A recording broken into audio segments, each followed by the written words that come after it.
Hey, welcome. It's a beautiful Sunday morning. If you're watching this on the replay, whenever it is, get in the chat and say hi. If you are here with us live right now, say hi. I'm so excited to bring you my lovely guest today, Tori Profit, a licensed marriage and family therapist who is going to be talking to us about therapy and the things that Black women who are moving abroad, the things that anybody who are moving abroad need to know, but specifically the things that Black women need to know. Because this channel is and will always be for Black women. So, hi, Tori, welcome. Hi, thank you for having me. Thank you. Before we get to the introduction, what is the first therapy myth that we're going to cover today? I think the one that comes up the most is my therapist sees me online, so it doesn't matter where I am. How often do you hear that? A lot. I see it in the chat. Okay. I have friends who are therapists, and so yeah, I see it with my own clients, like going on vacation. They're like, "I'll see you while I'm over here." Man. No. Okay, so we're gonna get to that. Yeah. I'll get to my therapy story about that. But before we get started, Tori, my introduction was so short, so introduce yourself. Okay, well, I am Tori Profit. As Rashida said, I am a licensed marriage and family therapist. I am also the founder of a women's community, and I am in private practice with my practice called Design to Heal, and I specialize in pregnant and postpartum women and birth trauma. And I also lead a free parent support group on Facebook. You guys probably don't know, I don't talk about it that much, for parents involved in attachment parenting. So, yeah. Okay, I'm gonna need a definition of attachment parenting later, so I'm gonna add that to my notes because Sure. I don't know what that is. Also today, I don't know if she's here yet, but we are getting Stephanie Perry's life together. So if you watched her video yesterday, that was a request from her. So I hope. Wait, free therapy? We're getting. Listen, if I'm involved, if I'm here, it won't be therapy. We don't get her life together. I didn't say it was going to be therapy. That's not what she asked for either. She just said, I can't give that anyway, but we can help sis out. She said, help us get her life together. So help her. Yeah, whatever. We got her. I don't think she's here. We'll find out. Anyway, Tori, the first myth. My story, when I was going to move abroad, it was 2018. My therapist at the time was this older Eastern European lady who had very strict rules, which made sense, but she spoke them in ways that was like it was very harsh. It was just very which, whatever. When I was leaving, I was like, can I see you online? And she was like, not even about like her license or anything. She was like, this is 2018. She was like, online? What's the, no. Right? Very much like, if you are not here in front of me in the year of our Lord, 2018, I don't know. Very much. It really was like, what is online? They're online. Right. Yeah. Especially pre-COVID. A lot of people have the opinion that it's not real therapy if we're not in person, or you can't connect properly if it's not in person. And I mean, the evidence doesn't show that. So. And I've had, since moving abroad, I have had a hard time finding a therapist because almost all the therapists I come in contact are in my community. And like, it's a little, for me, it's a little too close, right? Sure. And then the ones that were not, like I went through some plan somewhere. I don't remember what it was. And one therapist was like, I don't care where you are. I don't. I think she was in Montana or somewhere. She was like, baby girl, I don't care. Whatever. everybody else was like, "You're physically where? Mm. Get off my phone." Right now. quit, quit playing with me. So finding a Yeah. therapist, it's one of the reasons I love bringing therapists to the channel. Finding a therapist is often hard for those of us who have moved abroad because you're in a place, your old territory will tell us why our old therapist might not want to continue working with us. But now you're in a place where you really need support moving through new spaces, new ideas, new Mhm. feelings that you may not have experienced before. And Mhm. your choices aren't great. Like I could get a Mexican therapist, but I think there's value in a therapist understanding my background a bit more Sure. than a Mexican therapist probably would, Yeah. based on my interaction with Mexican people all the time who were like, I Mhm. don't understand what you're talking about at all, right? What Yeah. Yeah. questions? Yeah. Um, That's huge. Cultural humility is important to us as therapists, but here you are in a space where you can't access that. right, right. Yeah. Okay, so let's talk about that first myth that your therapist will be able to continue seeing you and how you see that playing out with people. Sure. So, it's not, first of all, it's not up to my client to know that coming in. So I understand why a lot of people think this. But typically in the US, therapist licensing is tied to the state, right? So you're licensed in a state. You can be licensed in multiple states. And some therapy licenses are working on a compact where therapists can make agreements with other states so that they can practice there. Um, but generally speaking, your license is tied to your state. So if you're seeing a client, they must be in the state that you're licensed in. Now, I can be anywhere around the world, but my client must be wherever I hold a license. Mhm. And so just because we're online doesn't mean that we can see each other. Therapists, so in order to provide teletherapy, we're supposed to have a certification also. And in the certification courses, they teach us how to, follow best practices. One of them is verifying your client's location at the time of the session, Okay. and each and every time. And so if you notice that your client's background has changed, you definitely need to be asking, where are you? But what happens if your client pops up and they're, like I've told this story before, I have a client traveling to Ghana. And fortunately, she told me she was going there. But if she hadn't and she popped up and I saw her background or noticed or remembered to even ask, like I'm supposed to, and she said, "Oh, I'm in Ghana," we'd have to end the session.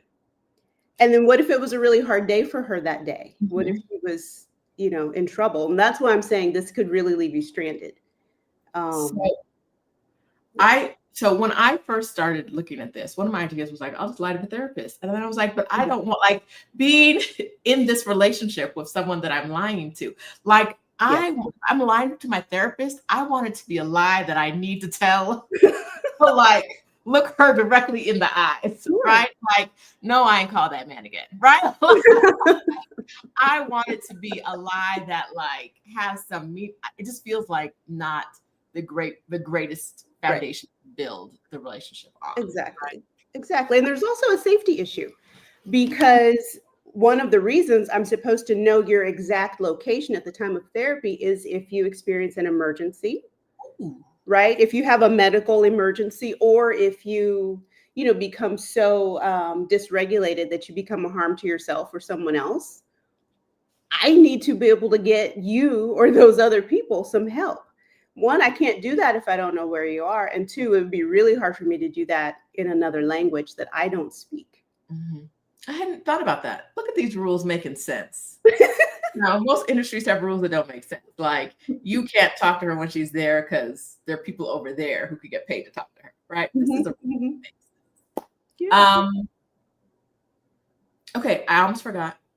There are a bunch of y'all here. Have you all said hi? I see Olayinka in the chat, Yolanda, Nichelle, all of you for our membership. Cheryl, Amina, good morning, good morning, good morning. Hey, everybody. Misha, I see you.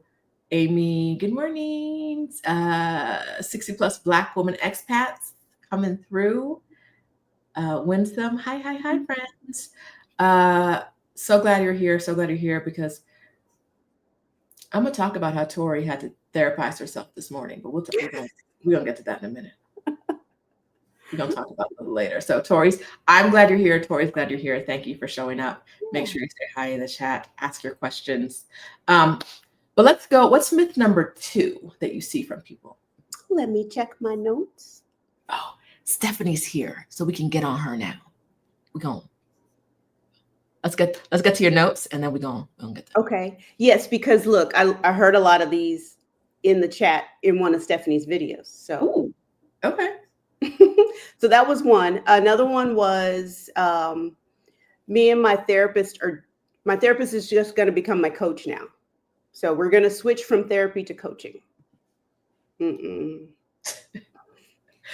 I had a therapist who was having some issues online. And so she was like, I can just do this as a coach. And she emailed us all and was like, I'm a coach now. Nothing's changing. Same sessions, same pricing, same everything. And I was like, I don't think so. Huh. I don't. Why was that a red flag to you? The red flag to me was that if I wanted a life coach, I would have hired a life coach, mm-hmm. right? Mm-hmm. I hired a therapist for a reason.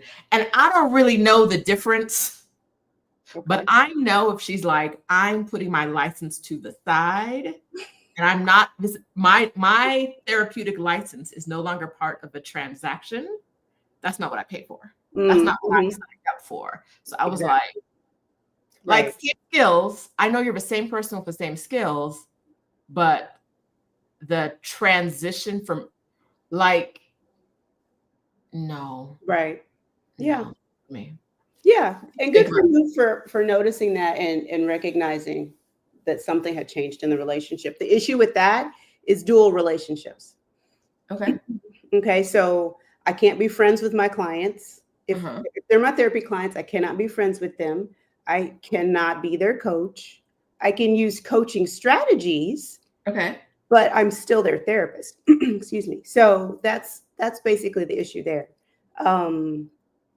Coaching doesn't have the same guidelines as guidelines as therapists do, right? They don't have the same restrictions. As a coach, you can be friends with clients. There may be certain certifications that have their ideas about that, but there's nothing illegal or unethical about it. But for a therapist, we're holding a very emotional and vulnerable space for clients. It's very intimate, and it just puts a client at risk when we have a dual relationship with them. It's confusing. The boundaries become really unclear, and it's our job as a therapist to be upholding proper boundaries. That's what we're teaching people. That's what we're working on. So, yeah. Okay. It's something about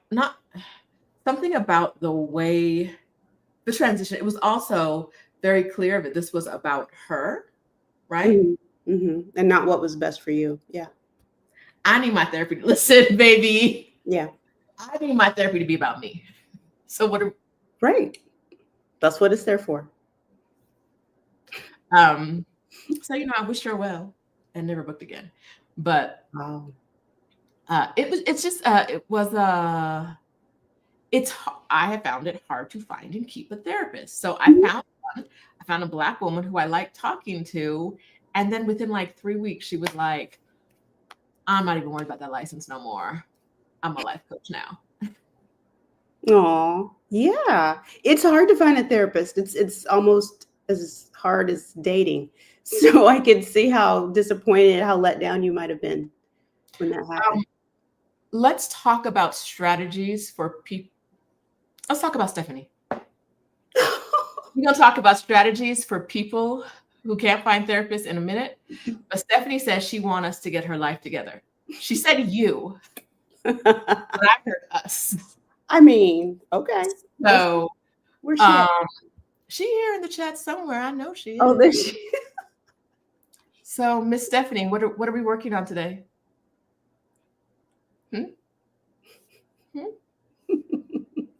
Y'all, is she acting like she's not here anymore? Oh, maybe she's like, you're the one with all the stories. She said she has 2 hours. I have 2 hours, Tori. So before you got here, when I suggested that we spend some of this time getting Stephanie's life together, because that's what Stephanie asked for, Tori was like, free therapy. What do you think this is? So it's not therapy. I just want to I don't know. I want to be in her business for a minute. Okay. Well, she puts it out there. If she puts it out there. Oh, Winsome, this is gonna be good. She said, I have 2 hours, get me together. Okay, so Stephanie's moved to Bogota. Let's start with this. Okay. Stephanie's moved to Bogota. Let's say she wants a therapist. She hasn't told me this, but I'm gonna say she wants a therapist. Okay. Mm-hmm. So what would you say the first step for Stephanie getting a therapist in Bogota should be? Not necessarily in Bogota, but just give us some ideas about how to handle the situation for a Black woman who's moved to another country where they don't know anybody. They're not fluent in the language, although she does speak the Espanol. What would you suggest are some tools or some methods she could use to find somebody who would be a good fit for her? Well, admittedly, there are not very many tools that I'm aware of, right? Okay. Tools or methods. But the first thing I would do is, find a therapist near me, right? A Google search, find a therapist in Bogota and see what's out there. I would be starting with that. There are, the popular therapy directories and platforms that you can search on. Another option could be the licensing board or the board of psychologists or psychiatrists in Bogota. You can start looking through these people and see if there's anyone that meets some of your criteria, right? Speaks English, and you're willing to take a chance on someone who maybe doesn't understand your cultural background. That's the first place I start. Speaking of not understanding the cultural background, every once in a while, I'll see therapists, American therapists who are practicing in Mexico. I don't ask any questions. I don't know how, the why, whatever. They're seeing people in Mexico. And I'm like, a thought goes through my head, and it's, would it be better for me to find a Mexican therapist? I'm in Mexico, whatever. Mm-hmm. You can or try. See a white person from the U.S. I guess like my brain glitches there, and then I move on to something else because I'm stuck with that question. Because in the beginning of my process, I saw some white male therapists who were not.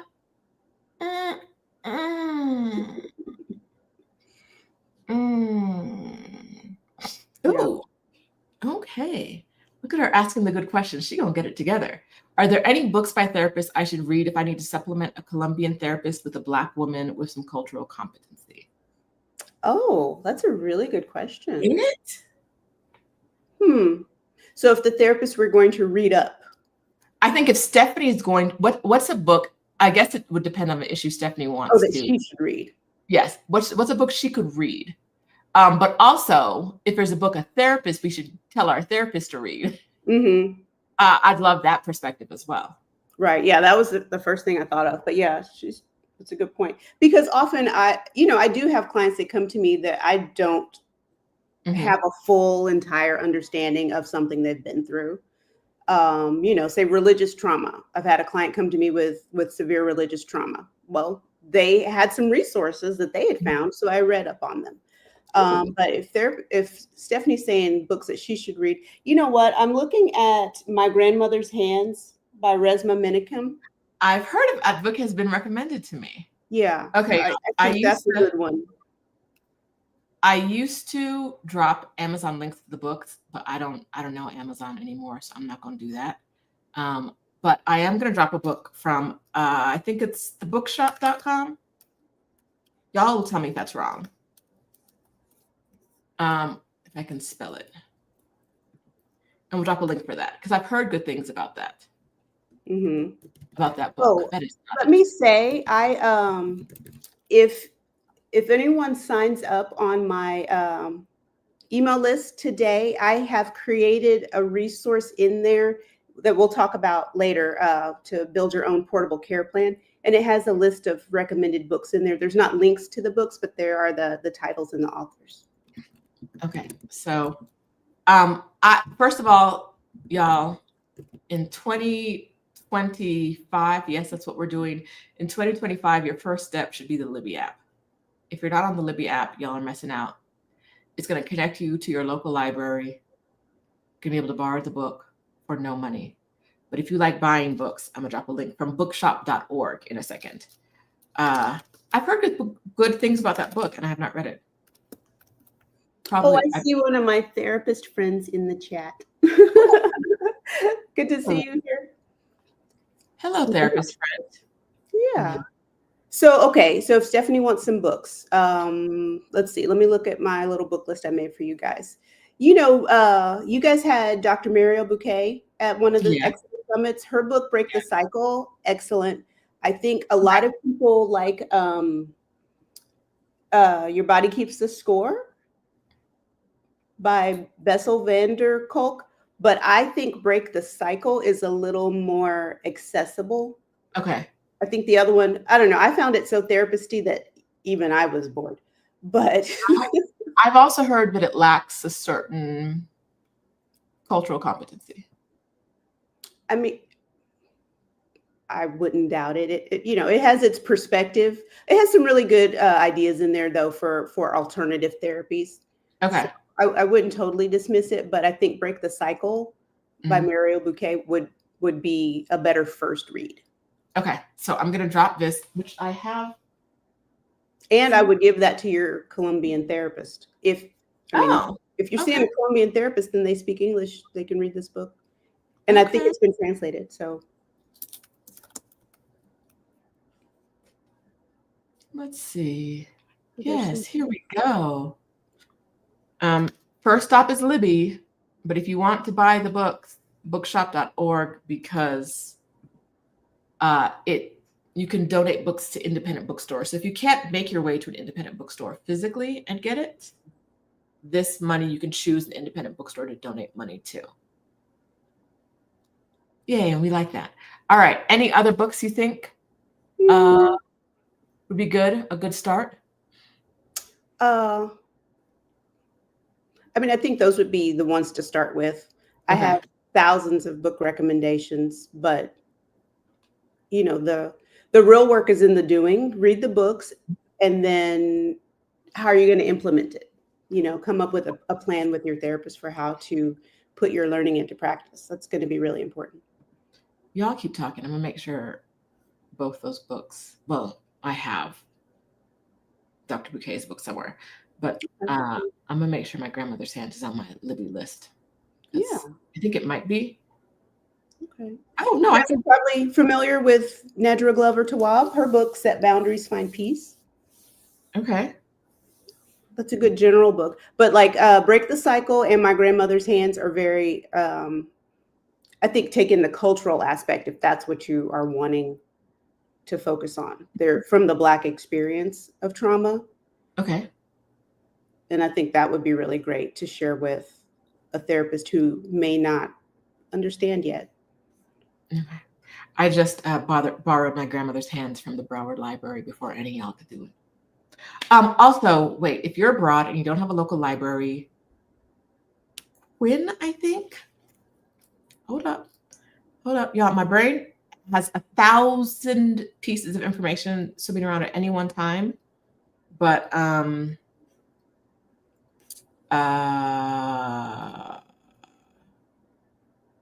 should confirm it. Yes. Quinn Edwards in our community. Will this work? Told me one time, nope, that is not the right link. That for New Orleans, there are libraries where you can pay as a non-resident. Like New York lets you do it if you're like a child, but I don't want to lie to the library. I don't like lying. I'm not good at it. There are some that let you do it. It's so it's nolalibrary.org. New to the library, need a card. You'll find it. nolalibrary.org. You can find it. So if you're abroad and don't have a library, you can be a non-resident library patron. All right, we're getting our life together. Yes. And then MJ says Hoopla for free streaming library resources. I didn't like Hoopla when I first downloaded it, but I think I was just being old. I think I was just like, oh, new technology, new app. I don't understand. Close it. Let it go. Okay. How else can we get Stephanie together? Stephanie is not asking. You're so professional. This. We don't do that. Oh, we don't. Oh, you see her? You see her? She just shenanigans. It's shenanigans up in here today. I shenan again and again. I don't know why you won't let me. Okay, what were we going to get to after we got to Stephanie? What was it? There was something on our list. Well, I did have another myth that I've heard. Okay. And I'd love to hear. On track. Let's do this.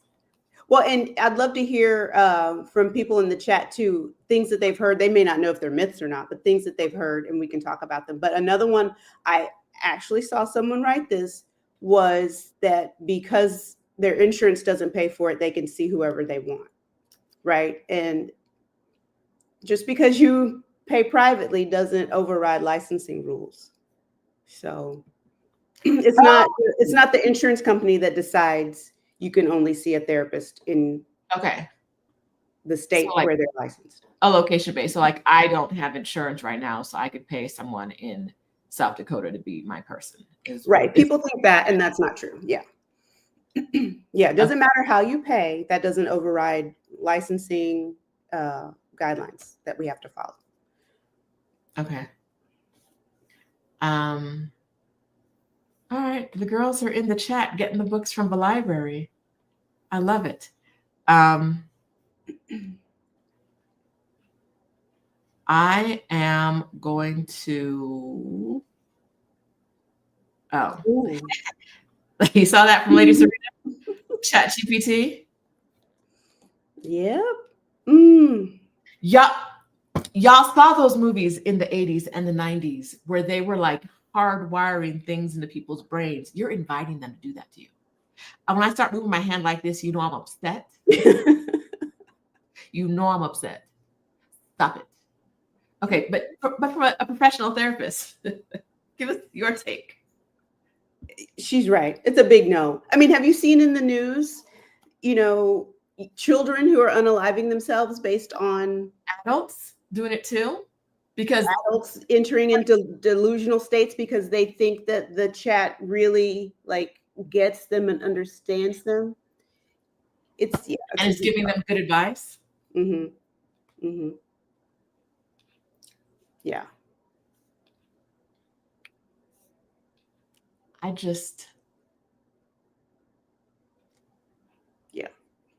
Yeah, Kyoko's right. Yeah. I was like, someone who works in AI, it's actually dangerous to use these tools for therapy. I don't want chat. I don't want ChatGPT or any other AI source to tell me how to cross the road, much less that's not. The machine don't love you. The machine don't care about you. That machine was built by people who don't care if you die. Let's underline that. We have seen what these tech companies are doing. Sam Altman's always in the news saying something crazy, and the rest of them are always saying something crazy about how it would be better if there were less people and more machines. Ooh, wow. They don't care if you live or die. Yeah.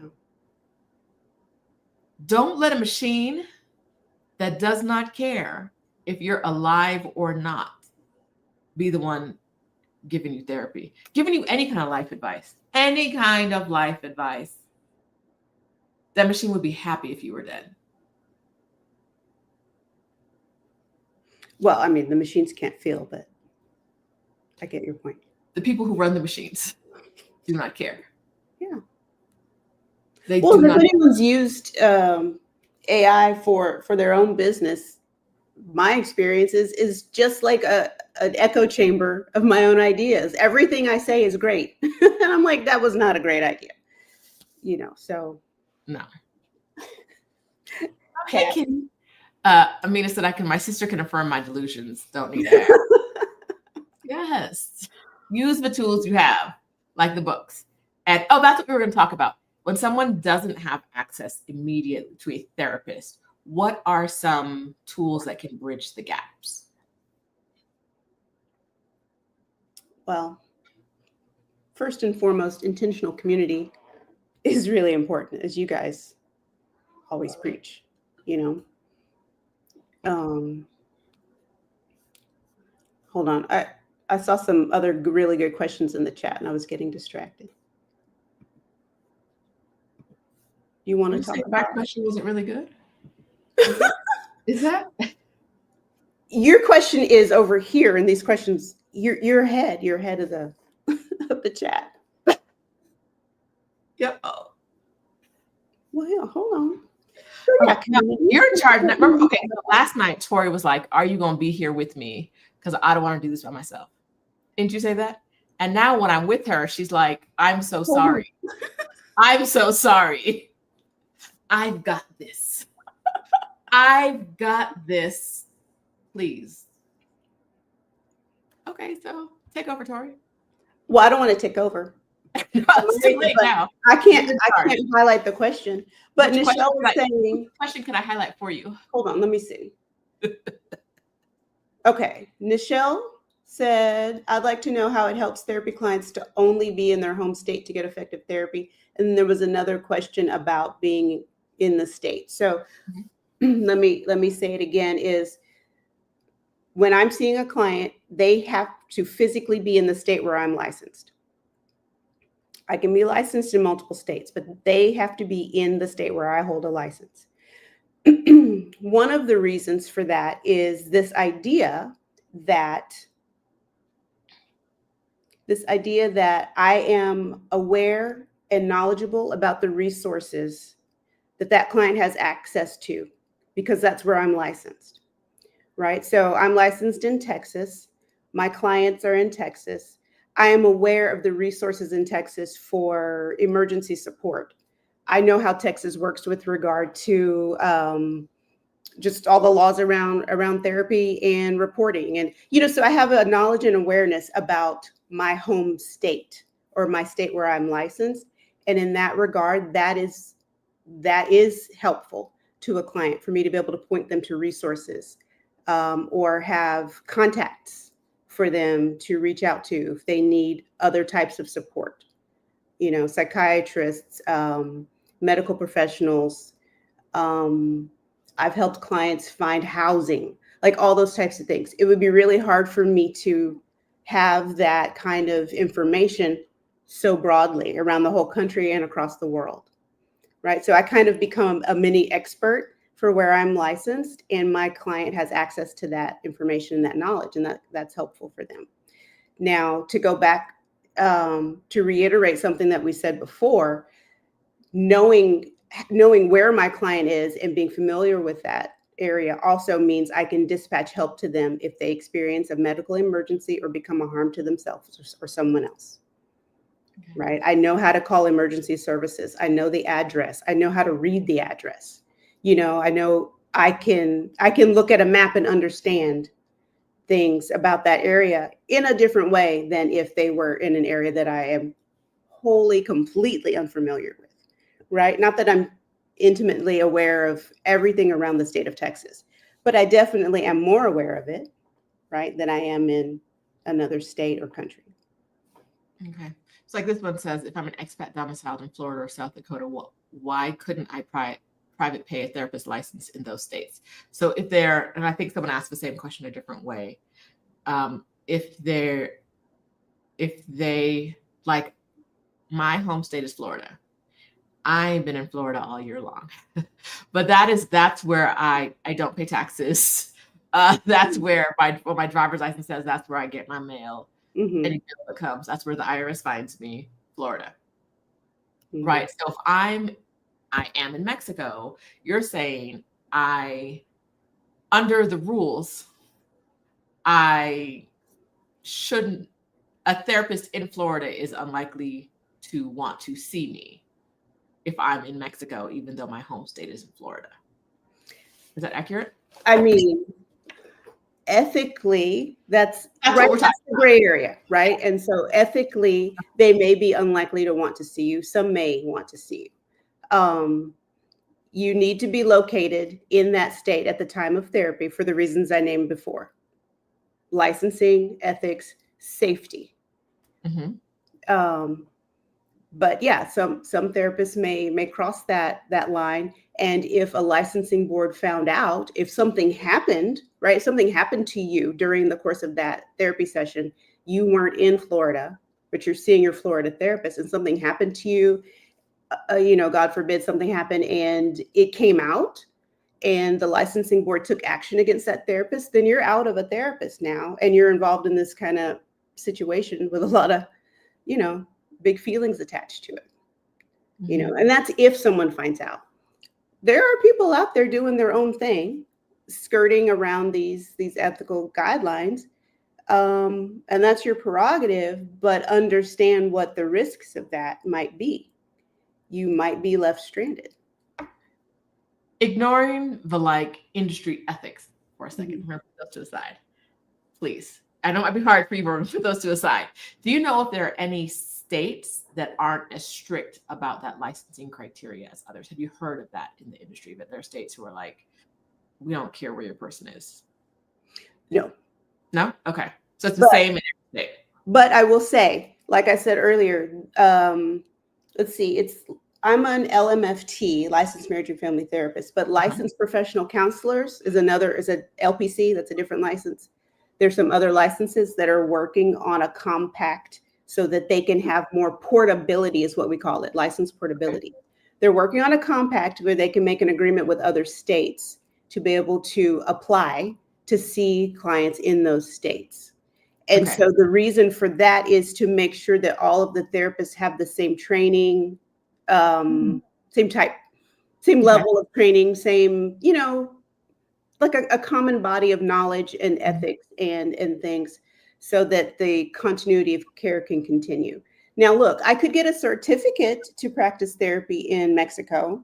I have gone at least that far in my research. I could become certified in Mexico.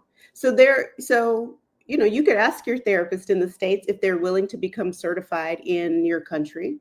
I've looked into, when I've had clients move to different states, I have contacted that state board and said, hey, my client is moving here. Can I see them for this number of times while they transition? Because continuity of care is important to me, and I don't want to leave my client hanging. And I've been granted permission sometimes, and sometimes I have not. And so for clients that I have not, we set up a plan of care for them so that they knew what to do in case they found themselves really struggling. Okay. All right. A lot of our women bop around a bunch. So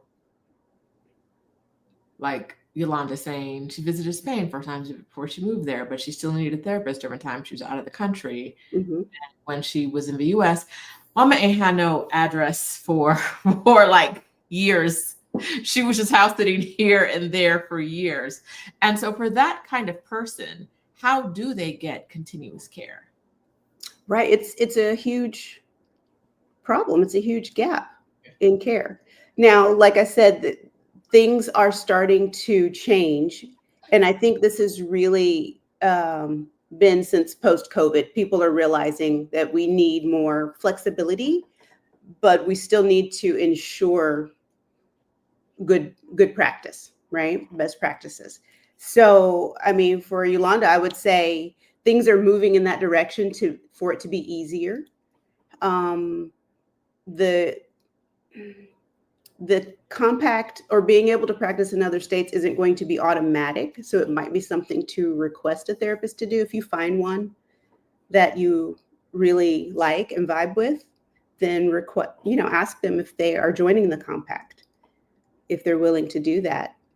But other than that, we're cobbling together our own supports, right? Where we are trying to resource ourselves in communities, in groups, um, coaches who have a mental health background, like myself and my friend who was in the chat earlier. Those types of things can help bridge the gap. They won't replace therapy, but they can help bridge the gap. I would talk with your therapist if you have one or the last one you had and ask them, can you help me make a plan of what to do? So you mentioned earlier that you looked into getting a certificate to do therapy in Mexico, practice therapy in Mexico. And Deborah wants to know, is there a registry of American therapists who are licensed in a foreign country? Like, is there anywhere you could find? How would I find American therapists who have that certificate in Mexico? Well, one, I am working on a directory like that. But it's it's a slow process. I have not found. I found a few directories like that, but no, I found a website that talked about expat therapy, but then it was not what I thought it was going to be.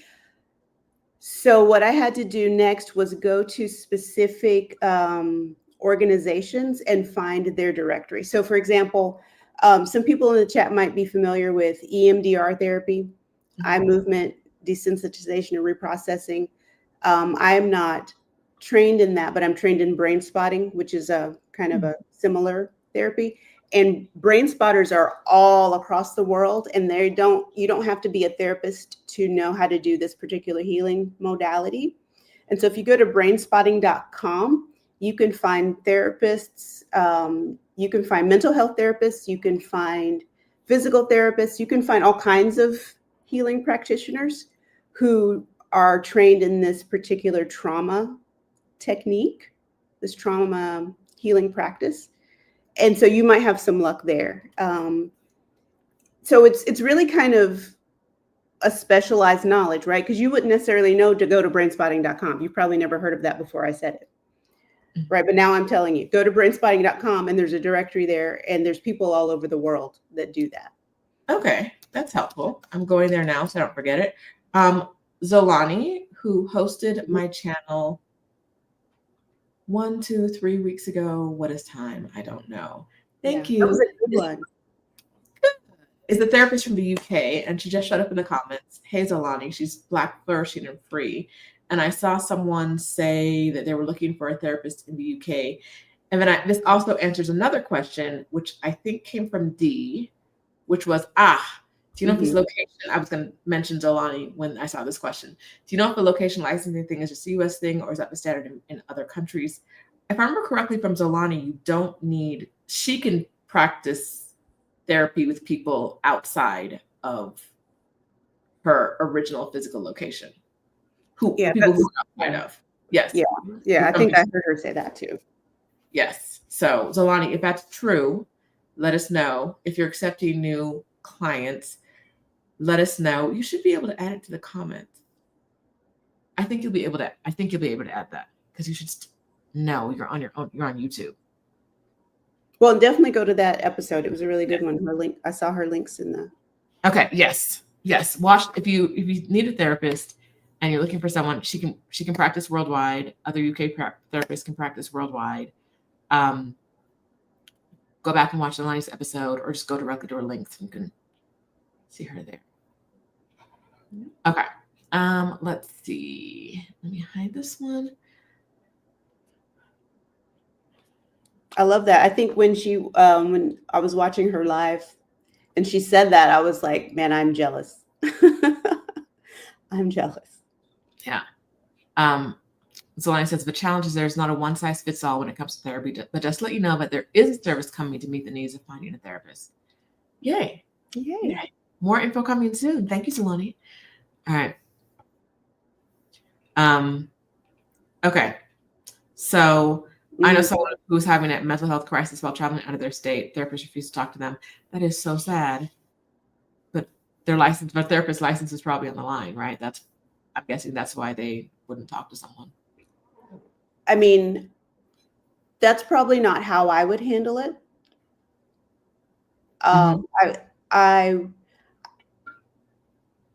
I believe it would be, and I would double check this, but I believe it would still be within my ethics and scope of practice to at least assist that person to find help where they were. Okay. Right. I am not 911. Right. I'm not the one to call when you're having an emergency, but if you are in a crisis or an emergency and you reach out, I'm not just going to leave you hanging.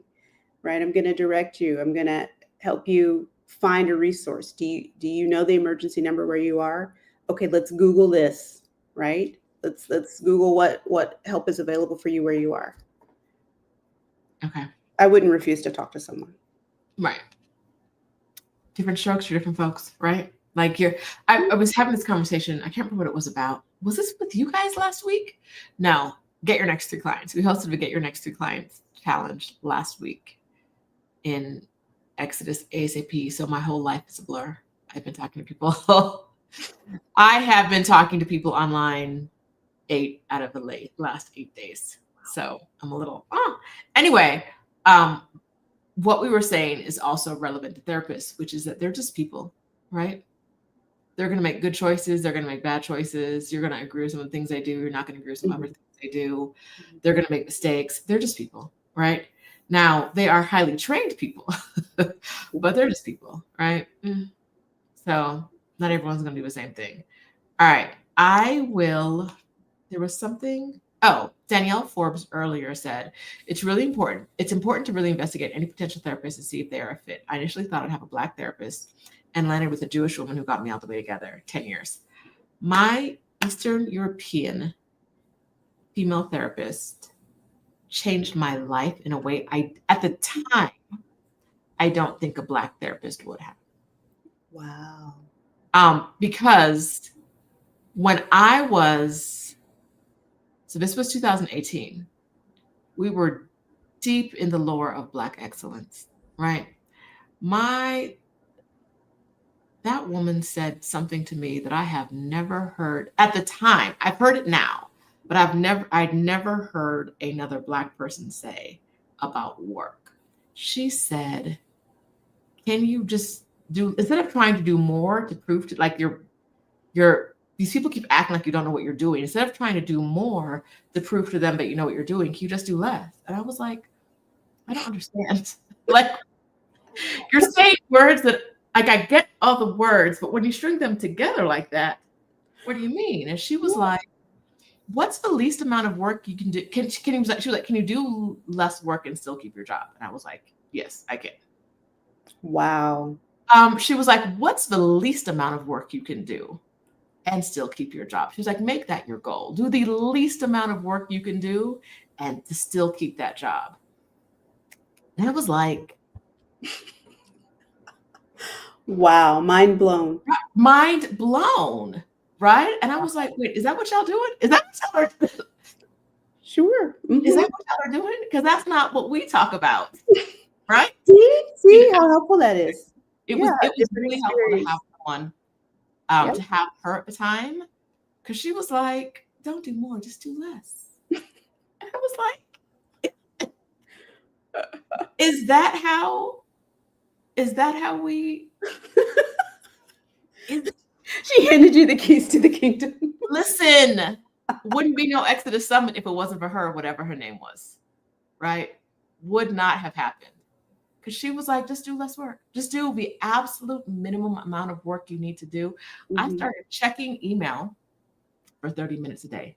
Twice a day, I would do 15 minutes in the morning, 15 minutes in the evening, and I still handled everything.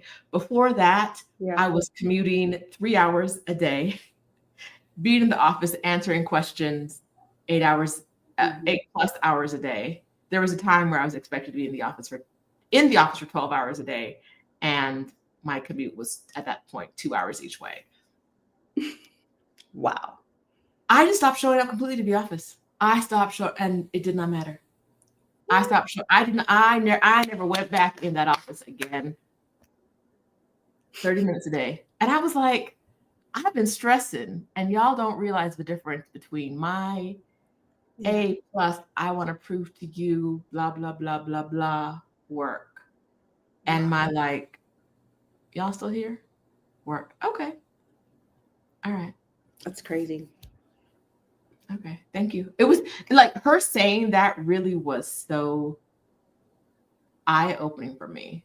Because like I Mhm. said, like I'll hear people say it now, like Black people say it now, but I wasn't hearing Black people say it then. Mhm.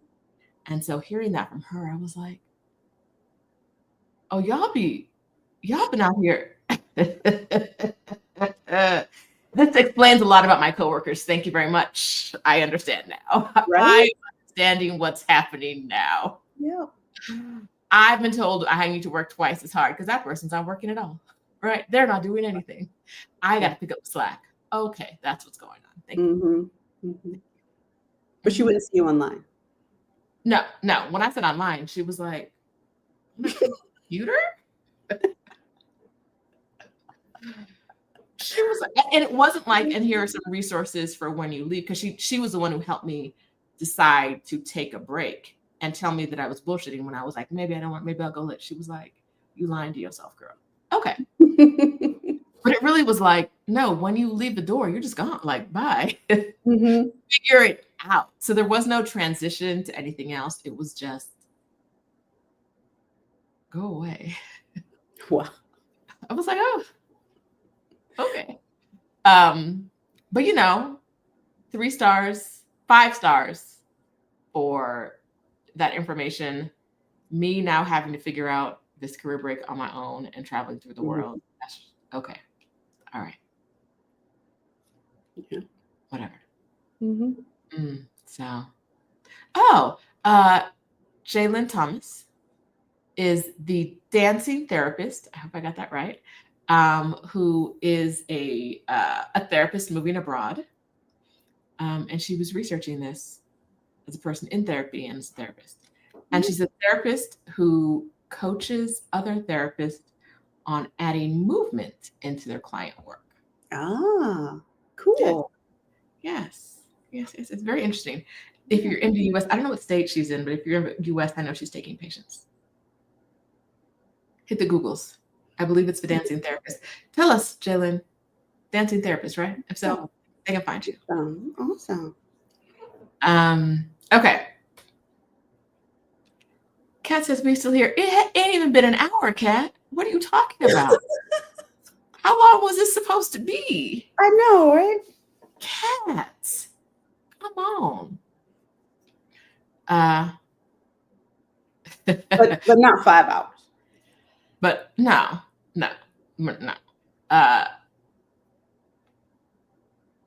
Lindsay from the Plant Plan says that part. Last week, a coworker revealed they're testing out a 3-day work week in front of the boss without using PTO. No one said jack. Testing out listen, can I test out a 1-day work week? Stephanie, can I test out a 1-day work week? Please and thank you. Please and thank you. Let us know how that goes. Yes. Okay. Jalen is in New York City. If you're looking for a therapist in New York City, hit your Googles. All right. Let's see.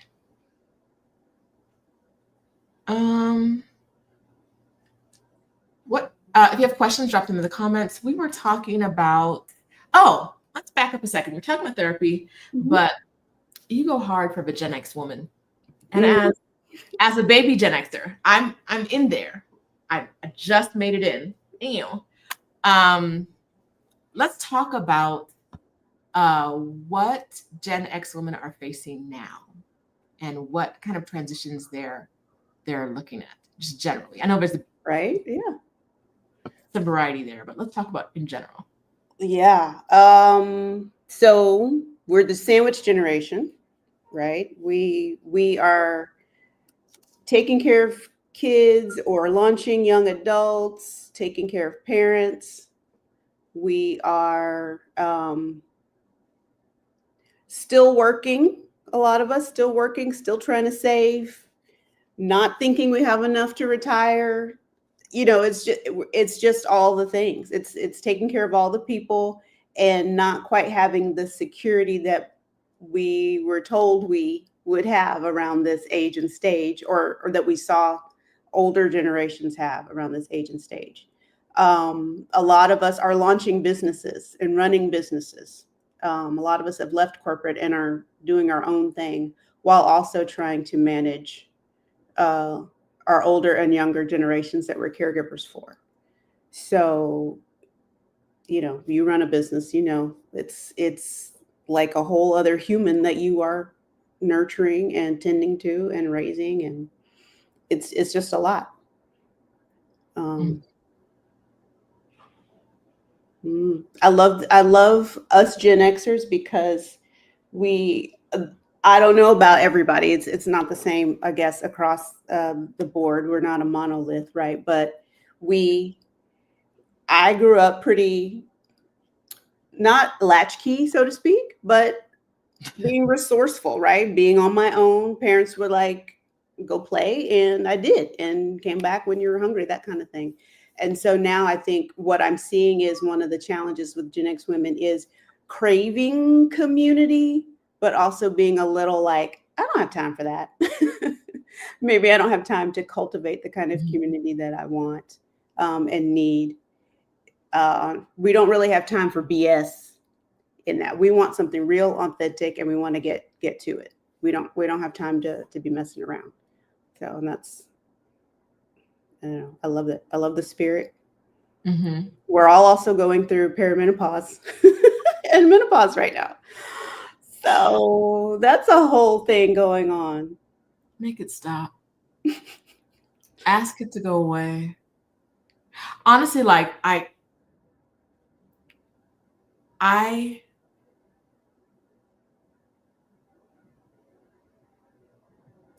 want to say something, but I'm trying to figure out how to be sensitive to saying it.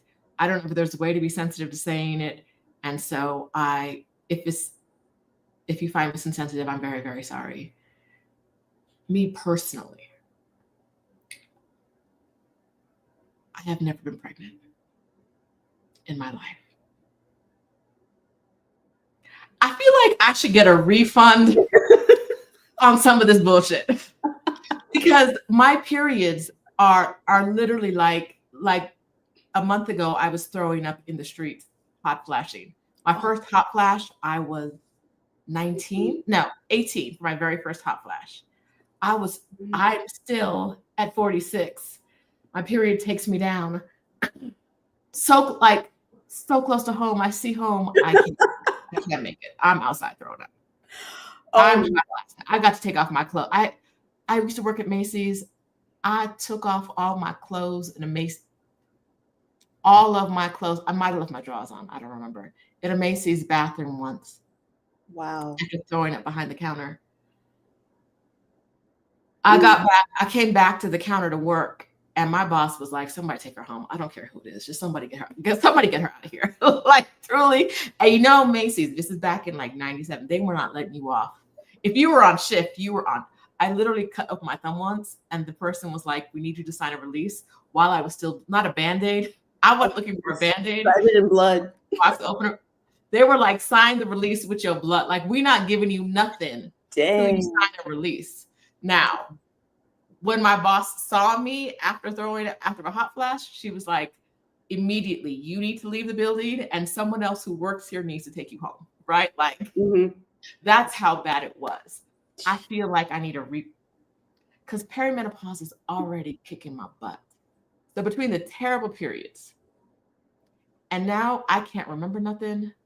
All I do is gain weight and forget things and wake up in the middle.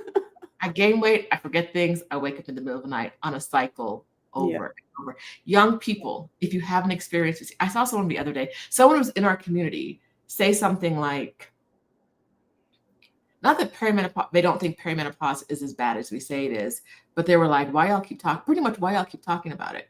And it's like, this is how I know that's how I know you haven't experienced it yet. Mm-hmm. This is how I know you have not experienced it yet. Because if you were experiencing this, and you felt free to talk about it.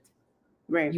She was saying it feels like it's a trendy thing that everyone's talking about it now. And I'm like, I think our elders just didn't feel safe talking about it publicly before. Mm-hmm. Right? Yeah. We're in a culture where we talk more about how we feel and our experiences anyway. And, they were like, just suck it up. I mean, I have my perimenopause solution. I'm doing good. I'm sleeping good. I'm not hot right now, but I know not everybody can take the route that I've taken. So I want now I got to find in Mexico a doctor that I can talk to about perimenopause. Because I tried one and she wasn't bad, but then we went back and I was like, I don't really like the follow-up. I don't really like how we handle the follow-up. So now I'm looking for an endocrinologist or someone I could talk to. Perimenopause.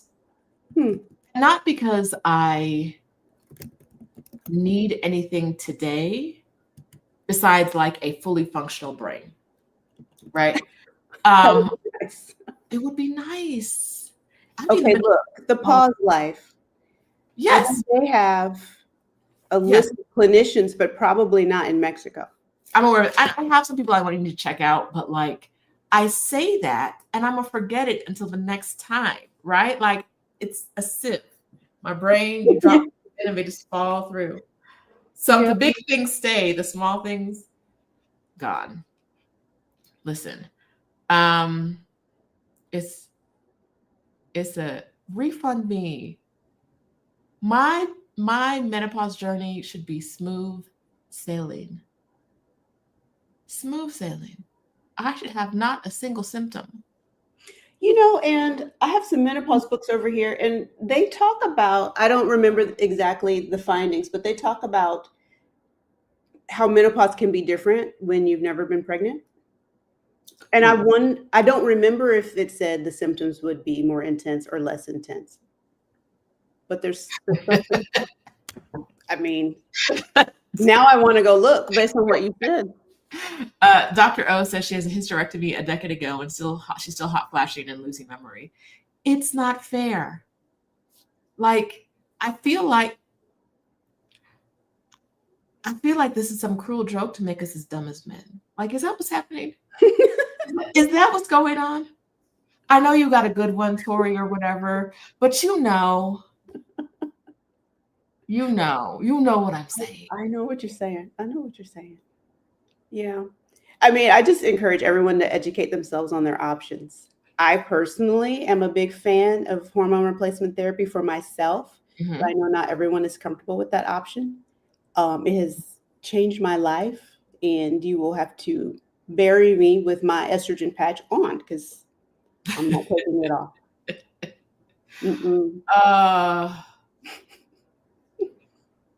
Dr. O says, I've been in the middle of a lecture and forget what I'm talking about all the time on YouTube. Yeah. I'd be like, what's going on? Oh, what are we?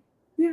Well, I love it because people in the chat will be like, you were talking about this. Thank you. Because otherwise, I don't. I love the grace in the community. I don't know. Yeah. Yeah. Thoughts just. The Cleveland Clinic says menopause can start earlier if you've never been pregnant. So Stephanie looked that up. Okay. Right, like, and I know that like it does not make me special or different, and I shouldn't have a different thing. But if I can't use this, can I give it back to you? Like, I'm not offering back. And I use this thing, so back can I just be like, here you go, thank you very much, I'm done, and I don't want to have a hysterectomy if I don't physically need it. Yeah, but. Also, like y'all be saying, it doesn't really help with everything, right? Dr. O still hot flashing? Yeah. There's not one solution that works for everybody. But explore your options, like someone in the chat saying. Yeah.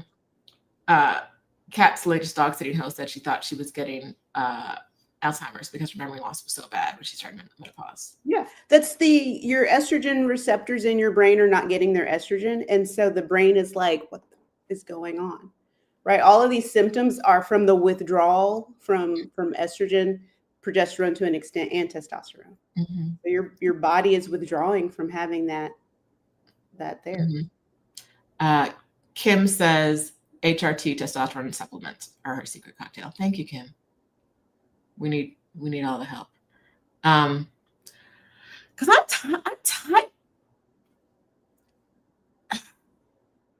Men really just be breathing through life.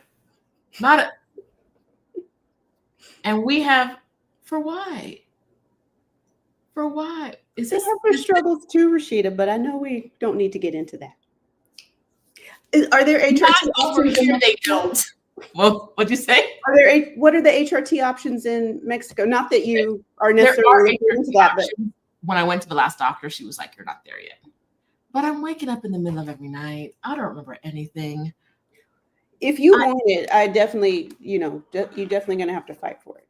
I'm going to see somebody else. When I gave her back my test results, she was like, "Oh," except for one thing, my cholesterol was too high because I'd be eating the bacon. But everything else, she was like, "Oh, everything's fine." And some things were like so on the borderline, they were like looking underneath. Like they could, like my things were like, a few things were like right on the edge. And there was no like, "Hey, I see that you're on the border of this." Like something was supposed to be like between 30 and 100, and I was like 30.6. So telling me that everything's fine doesn't feel like the right response. Yeah. To that. So I'm just going to find somebody else. We'll come to Houston. Go see the clinic in Galveston. Get it together and then go back. I did not come to the U.S. to see Beyonce, and so I don't know what else could come to the U.S. Stephanie mentioned that we're going on vacation together in the fall, and part of that vacation will have us in the U.S. Oh, look! Well, that was something I committed to a long time ago. Okay, look, if you go to thepauselife.com, they have a clinician finder, and they do have other countries on here. Is this? Yeah, Mary Claire Havers. I started reading her book a couple weeks ago, and then I dropped it because I forgot I was reading it. And I saw it on my Kindle yesterday and started reading it again. Yeah, so I don't see Mexico on here, but I do see Argentina, Australia, Austria, Belgium. Okay. Denmark, Germany. All right. So there's some options. Sisters in the chat. Go to Argentina. Okay. Ain't nobody in here in Argentina. They know. There's nobody in Colombia. I am lifting weights and it's not doing a thing. It is. I'm not seeing any progress from the weight lifting. Thank you. Well, if you're getting bone density scans, you might see, okay. If you are, you might see an increase, or at least your bone density staying the same. So that's good. You want your muscle to stay strong. You don't want to lose muscle or bone. I'm lifting weights. I've cut out sugar. I've cut out alcohol. Oh, Adelia, hey friend. I'm not drinking alcohol for 2 months. I forgot to tell you.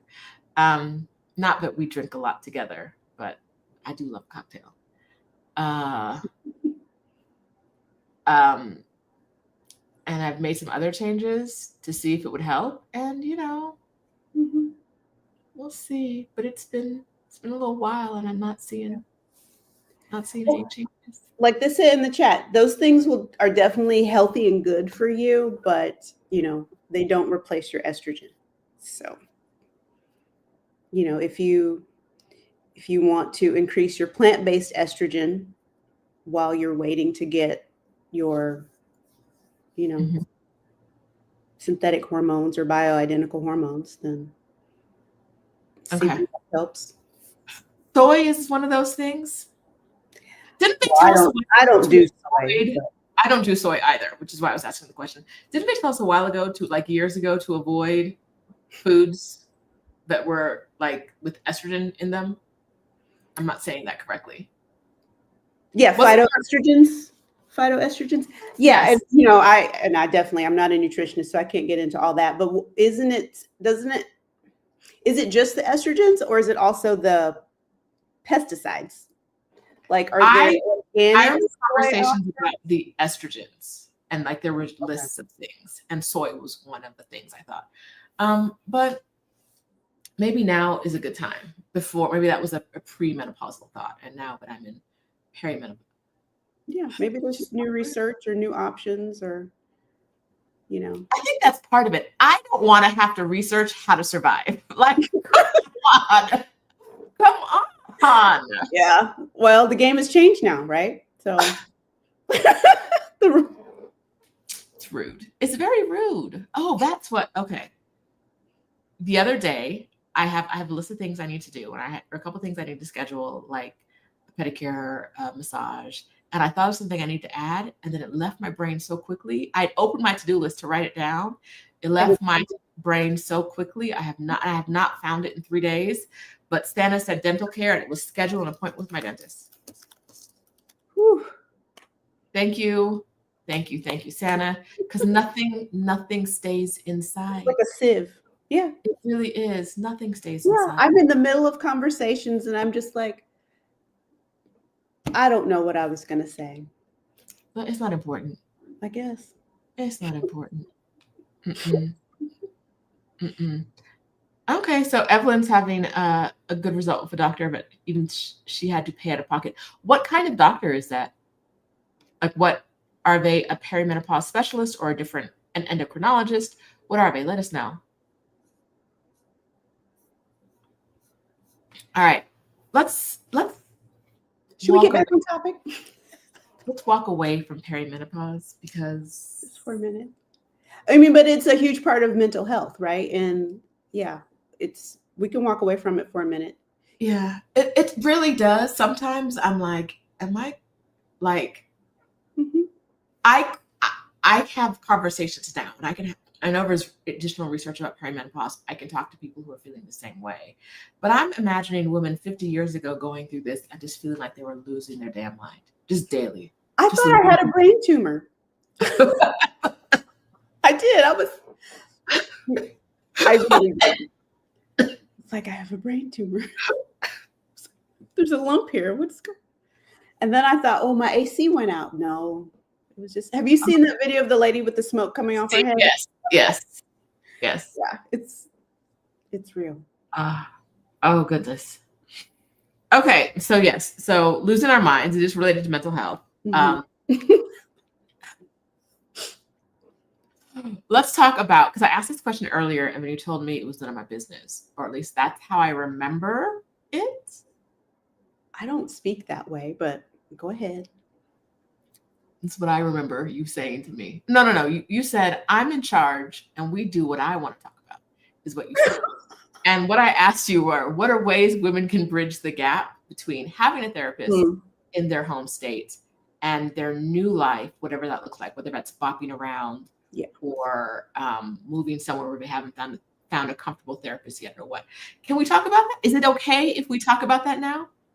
I think so, yes. Oh, thank you. That's fine.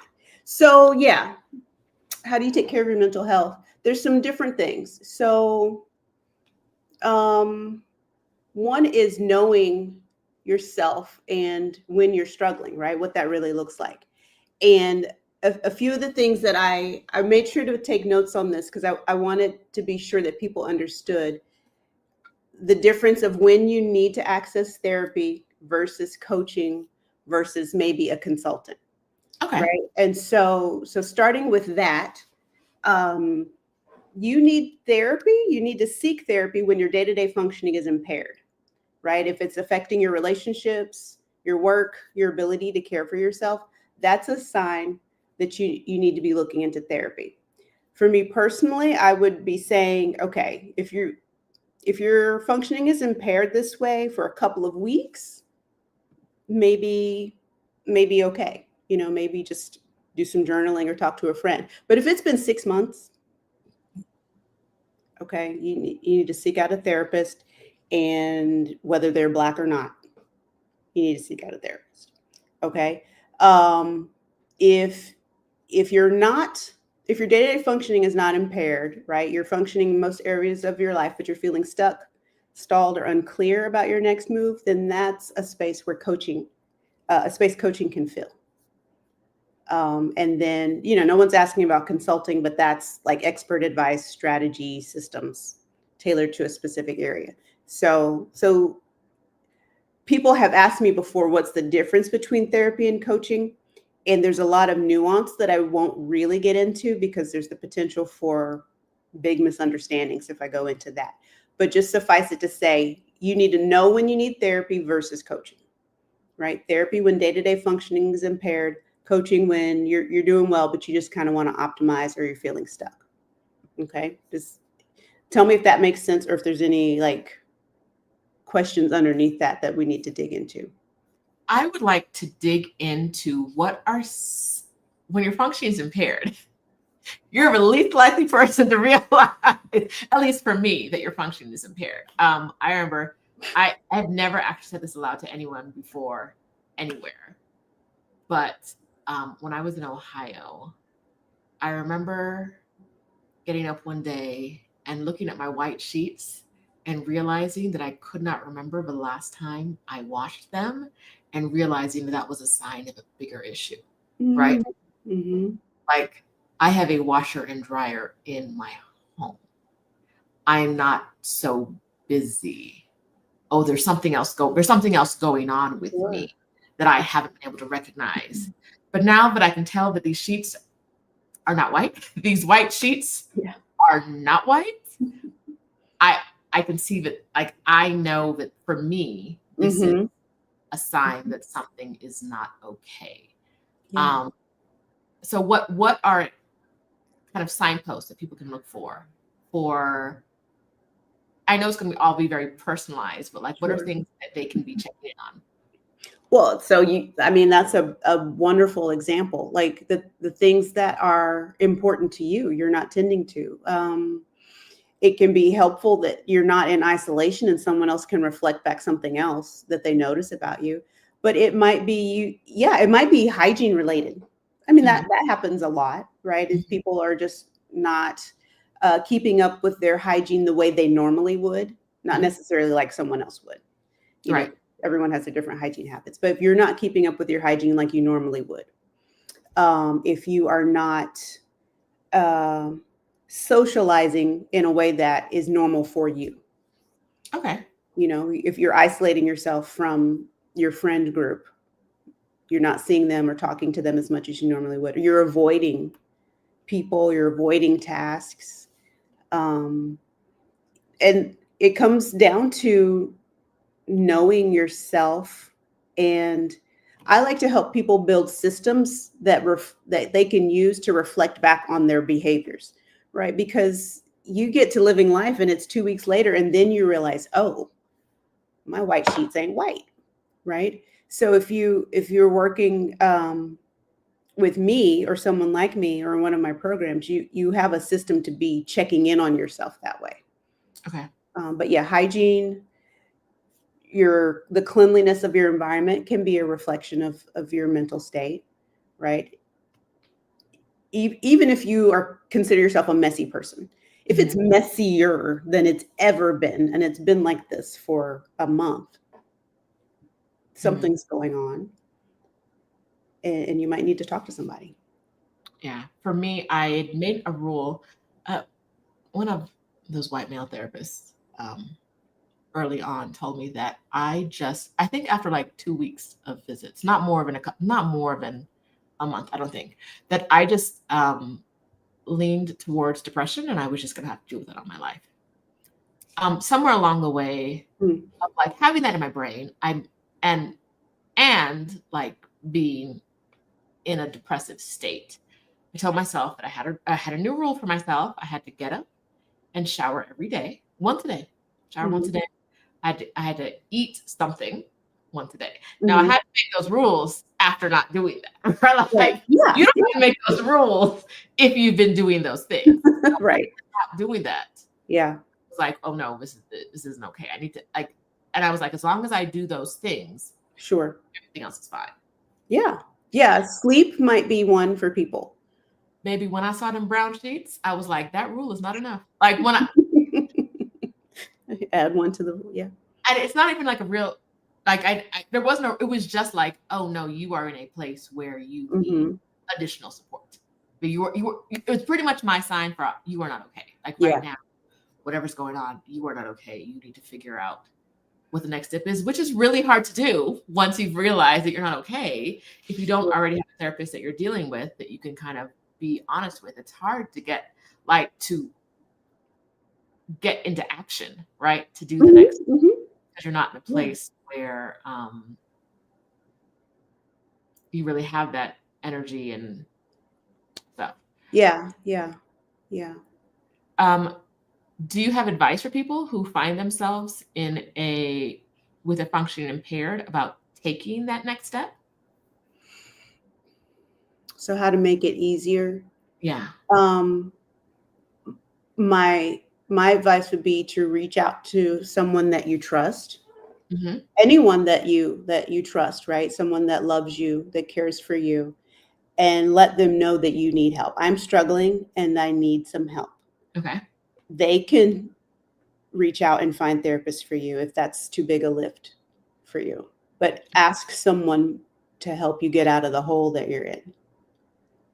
And that can be really hard and really vulnerable. I wouldn't want to let someone know about my sheets, right? And I appreciate that you even shared that publicly today. But that's the kind of thing we have to be willing to do so that things can start to change. Okay. I think asking someone for help, we're Black women. We're told to be helpful. We are taught to be of help and often have a really hard time asking for help. And so I hope someone listening today or in the future, hi friends from the future, if you're listening to this and you've heard something that indicates that you could probably use some more support, you reach out to someone like Tori said. Yeah. And I would say just a couple more things that might indicate that you need support, right? Is your sleep really, really off? Okay. For you, right? You're sleeping too much or not at all. You're eating too much or not at all. Like your eating is off for you. Mm-hmm. Eating, sleeping, those things are important too, to kind of reflect on. So what do we say? We said eating, sleeping, like the hygiene, the environment. Yes. If you're socializing. Yeah, socializing. That's right. If you're isolating or socializing. And if your thoughts are really, really, really unkind.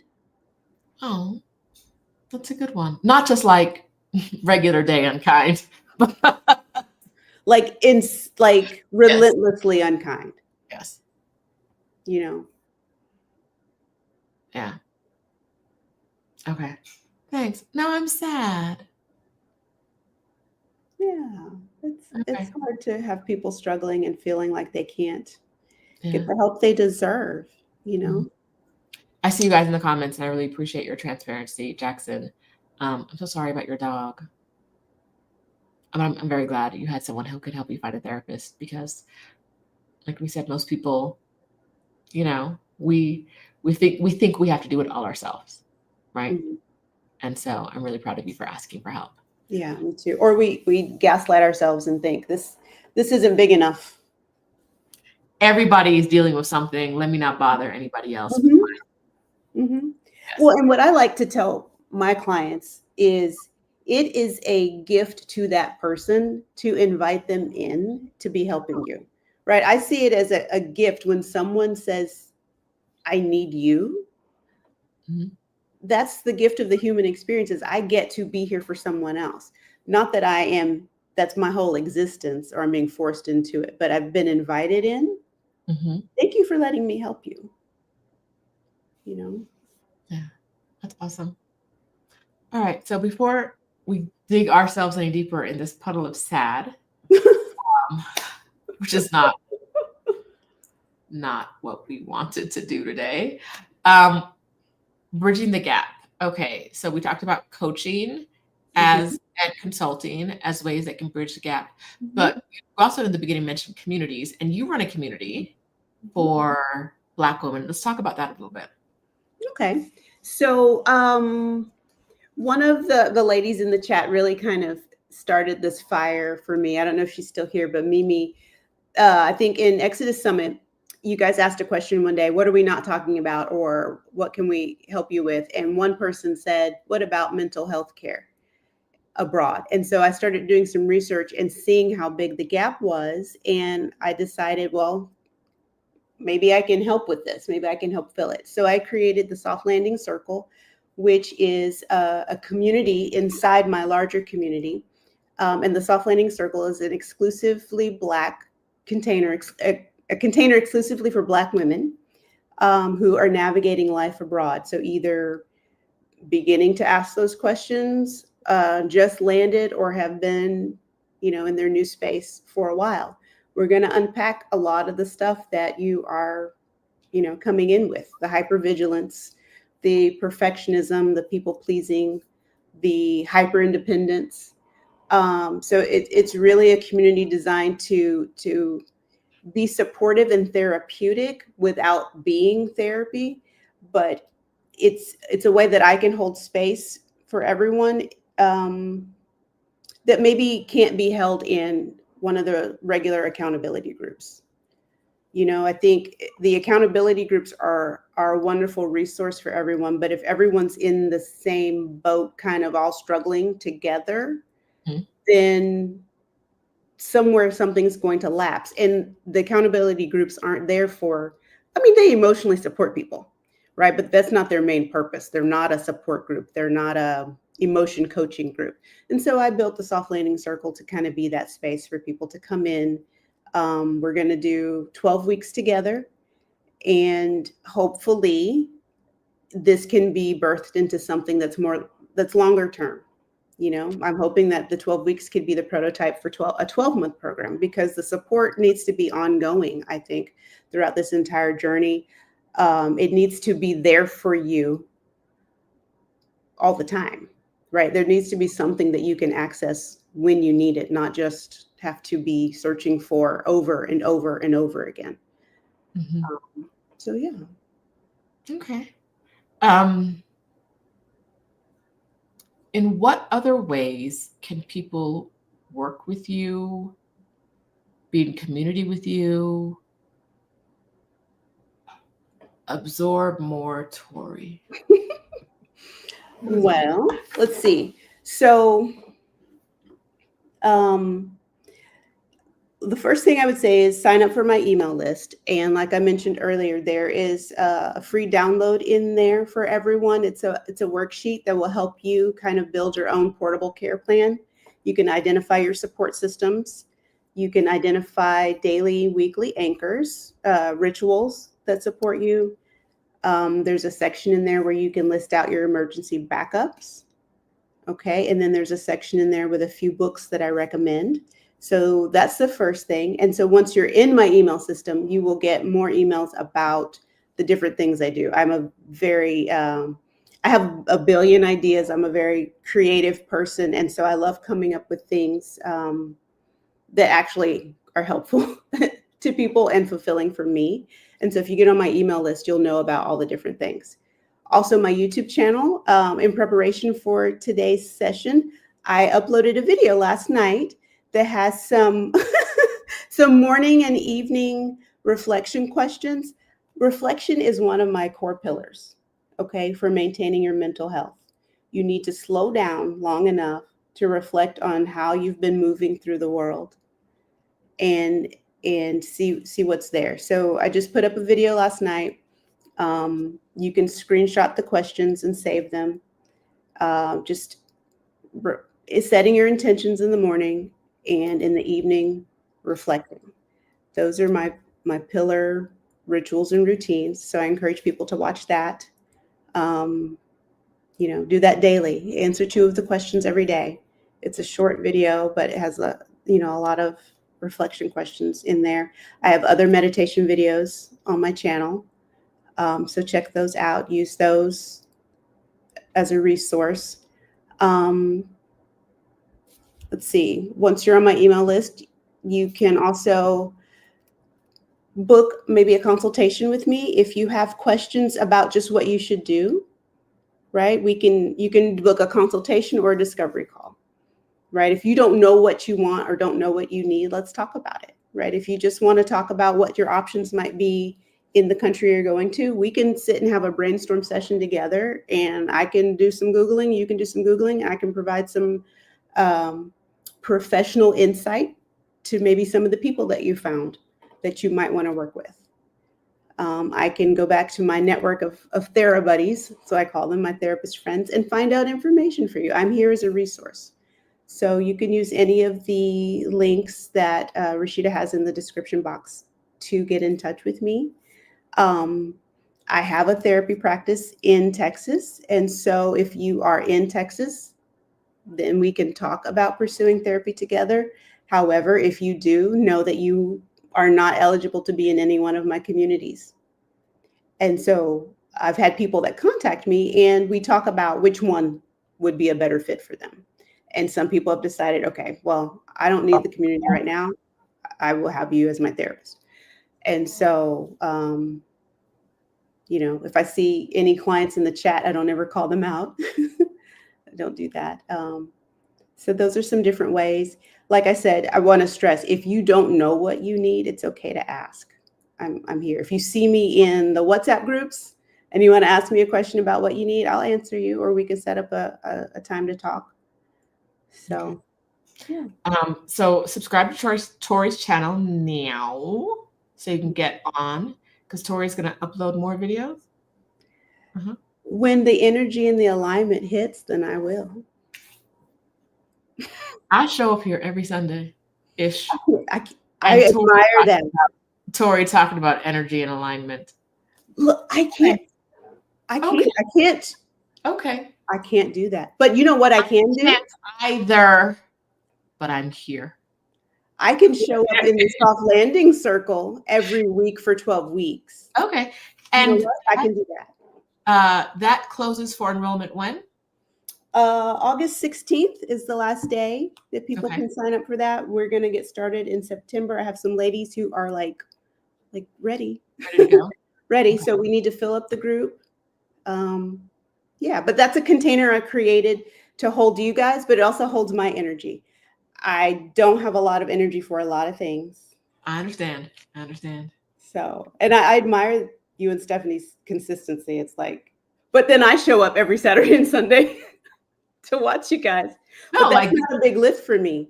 So honestly, this, you're here because you being here makes this less of a lift for me. Not like all guests, not just you. Yeah. This makes it easier. It's a conversation instead of me talking at people for 2 hours. Yeah. So Eve is going to Eve says she's going to borrow the phrase "when the energy and alignment." Now Eve is going to use this for everything. I know Eve. She's about to be like, I would. Eve, do you know about human design? I would say look into that, because that when I learned about my human design, it everything became clear to me. Okay. So Mara said you gave a list of things she's been going through for months. Mara, I hope you can find some support somewhere. Like Tori said, reach out to a friend. Tell them you could use some help. Sure. All right. What haven't we covered? Like 3 of y'all at the same time said a bunch of y'all are watching and you're not giving it a thumbs up. You know the rules. Right? Yes. More people need to hear the things that we talked about today. Or give it a thumbs down so you never see me again. I promise you. I don't mind that. I just want you to have a strong opinion. And I'm sure you do. Give it a thumbs up.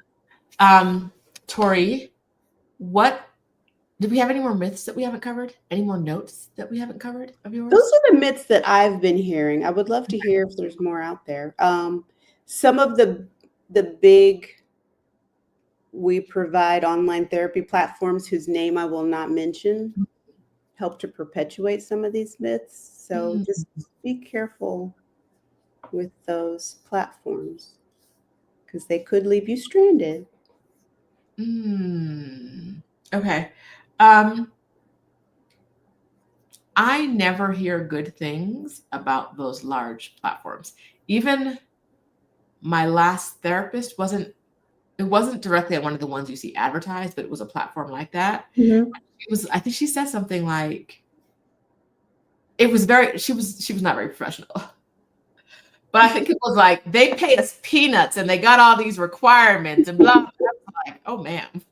I mean, it's true. Yeah. This is my session. Hello.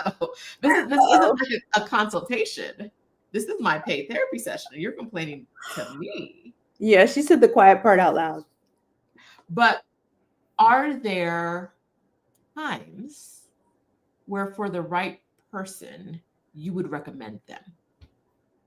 Well, I am a fan of trying things out and see how it goes. Okay. Try it out. There are very good therapists on those platforms. Mm-hmm. And I hope you find one.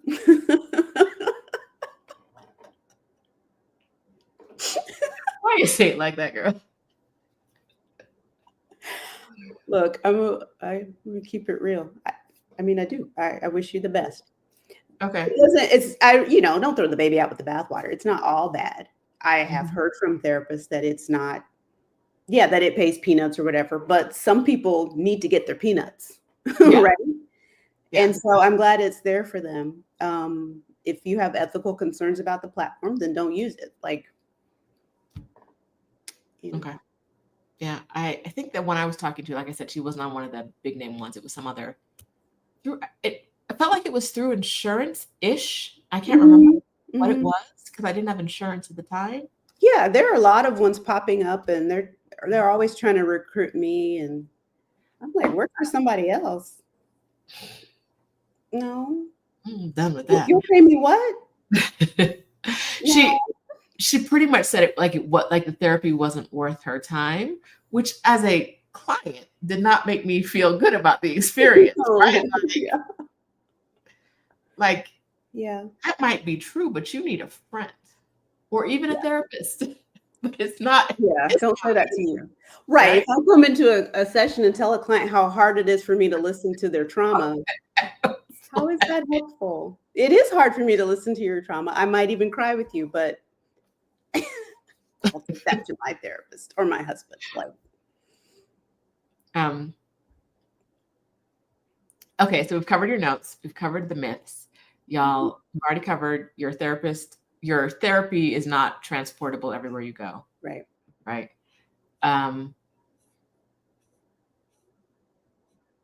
Right. Yeah. So ask if you are working with a therapist and you think this might be an issue, then I encourage you to talk to them about it, because I've heard people saying that they just don't tell their therapist where they are, and that puts you at risk for a few different things.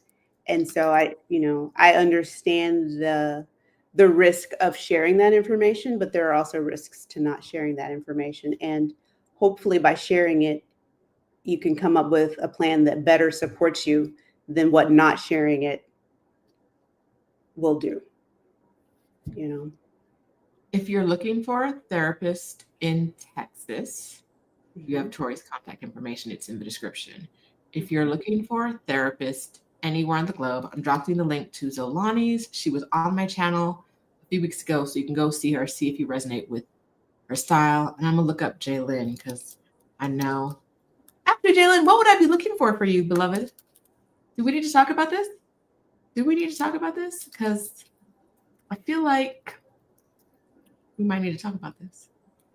I know you have a site. Okay, so Tori, you take it away while because I can't do two things at once. Okay. Thank you, Lady Sarita. I love the work I do. See, Butterfly Love. What software did I use for my video last night? I used Canva. My BFF Canva. Ooh. Let's see, Rebloom Room, Cat. One of the bigger platforms added clinical social workers without telling the social workers first or asking their consent. Yes, we have been finding our personal, our therapy information being stolen and put on therapist directory platforms without our consent. And then when people click the link to connect with that therapist, it doesn't go to that actual therapist because we never signed up. It goes to, the big platform. So there's, they meet a need, but then these other practices come and ruin it. An optimist. I don't know if I consider myself an optimist, but I mean, maybe. You're a It works better positive for person. me. You're a positive person. Yeah. Yeah. I decided one day just to have a kind environment inside my mind. It's like, I'm over this. I'm over myself. Let's just, I don't know. So Eve, Stable Diva, asks, Tori, my body is sometimes located in Texas. Does that mean I can only sometimes see you? We covered this in depth in the beginning of the video, Eve. And I believe the answer is yes, but I'll let Tori speak to her for herself. Yeah, my body is sometimes loaded. Yeah, I mean, you could see me whenever you're in Texas. And if you think that frequency of support would be supportive, then I am happy to fill in that gap for you. If you think you need more frequent support of a different type, then my community it might be a good space for you. We can talk about that. And that's really how I'm building my own freedom journey, is by starting this community and the larger community that it's under, so that I can kind of, Marissa Price talks about just decolonizing this idea of therapy. And I really agree with that. And this is the way I see that I can do that, providing a supportive healing space for people that is not within the confines of therapy. But since I have a background in therapy, I can guide you if something comes up and you need more than what the container provides. I can recognize that and I can point you in that direction. So, Okay. yeah, my body is sometimes located in Texas. She's Texas, then she's in Michigan, then she's driving from Texas to Michigan, then she's in Bali for 7 years. It's hard to know where Eve's going to be. Yeah. Yeah. So she would need to discern, okay, well, am I in Texas often enough that this would be a good use of my resources, time and money to do, or would this other space be more helpful? Okay. All right. How do you think we did today? Who, me or the chat? You, Tori. How do you think we I did think we did great. This was so much fun. Oh, you wanted to call me out for me therapizing myself before we got on? No, at this point, I want to call you out for not allowing me to sit by while you. She just rolled her eyes at me. Did y'all see how she just rolled her eyes at me? Like she's not on camera? Like I won't hang up this video right now. Right. It's not a therapy session, so I can roll my eyes. I knew it was going to be some shenanigans with you. Stephanie said we needed to get her together. But she's not giving us any thing. She's not giving that. She said it, but I don't know if she meant it. She has taken personality quizzes for me and then used that information and things as if it's true. So why can't I give you the information you need to get her life together? What part of Stephanie's life do we need to get together, Rashida, before we how much time we got? I did. I said, she was like, this is how Rashida would answer this question. She asked for some books. She asked for some books. Okay, yes. So we're done. We're done with Stephanie. You know what? This is once again, Tori is telling me She not gonna do what I want. She gonna do what she wants. I just Once asked a again. question. No. You've once again given me this boundary. This is like the 5th time in this video you've been like, I know you think you're in charge, but that's not what I'm here for. And I don't think we're gonna wrap it up right now. Thank you.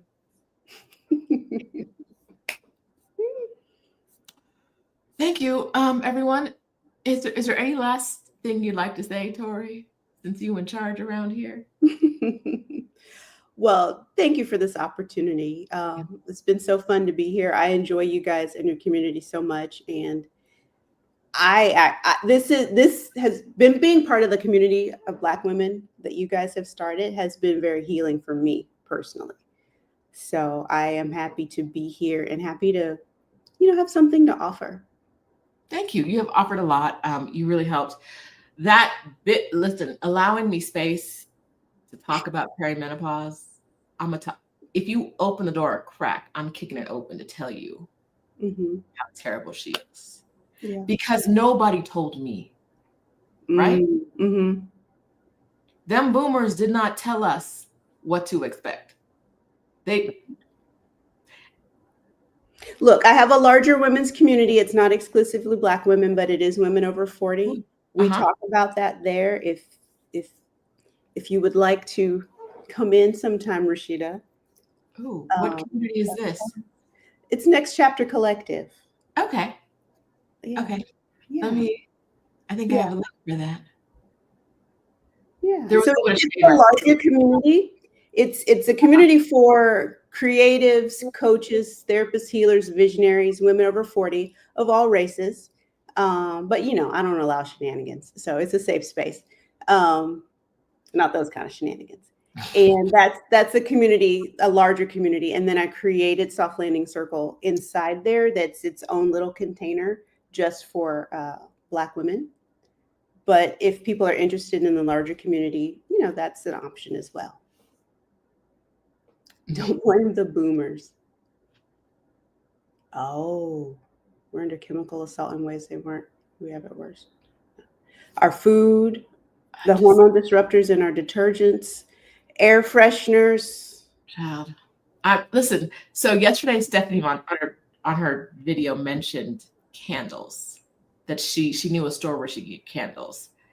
And I don't know if she remembers me telling her this, but I smelled the candles in the glass.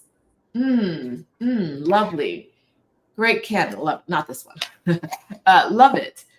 And then I went to buy the candles at a different time. And I looked at the box. I looked at the ingredients, and the first ingredient was paraffin. And I was like, you think I'm burning petroleum inside my home? You think I'm a gift? I was buying for a gift. You think I'm a gift someone I love? Yeah. A toxic burning candle? Get out of here. Like, what? Yeah. What are we? It's 2025. What are we doing? Like everything is set up to kill us just a little bit different. Just a little bit in its own way. So yes, I was like, paraffin.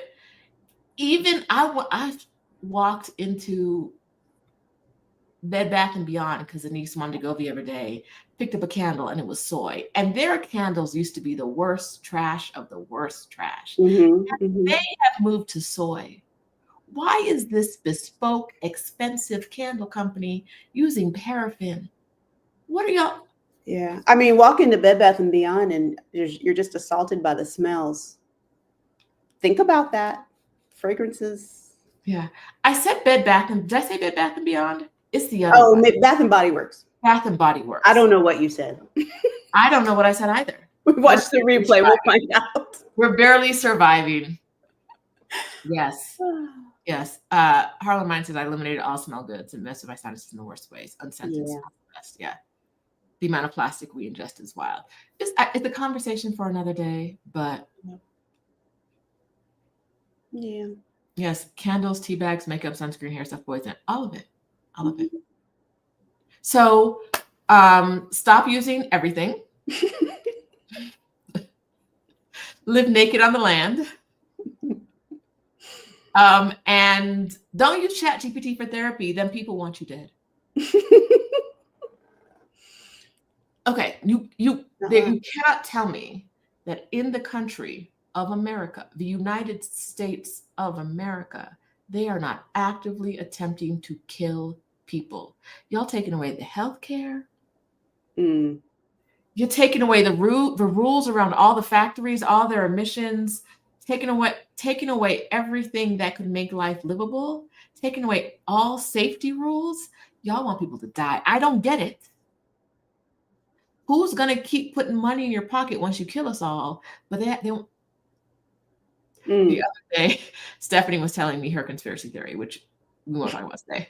But I think that's one of mine. Is like there is a group of Americans who are actually trying to kill other groups of Americans. Not just, well, if we do this, they might die.